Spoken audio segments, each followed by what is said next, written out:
Hello, আমি ঈশিতা আর আমি গত ২.৫ বছর ধরে একটা ছোট্ট হোম বেকারি চালাই। আমাদের হোম বেকারদের কাছে একটা চিন্তা বা ভয়ের বিষয় হলো এমার্জেন্সি অর্ডার। অর্থাৎ ২ বা ৩ ঘন্টা আগে কাস্টমার যখন ফোন করে বলে একটা কেক লাগবে, তখন কিন্তু বেশ চ্যালেঞ্জিংও লাগে বিষয়টা, আবার একটু ভয়ও করে।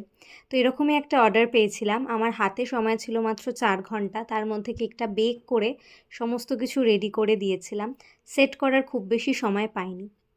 কাস্টমার তার আগের দিনই আমার থেকে একটা কেক নিয়েছিল এবং এতটাই ভালো লেগেছে যে সে আমাকে রিকোয়েস্ট করে আমি যেন আরেকটা কেক বানিয়ে দিই। তার মা বাবার অ্যানিভার্সারি ছিল, সে পুরোটাই আমার ওপর ছেড়ে দিয়েছিল, শুধু সে বলেছিল ভ্যানিলা স্পঞ্জের ওপরে যেন কেকটা হয়।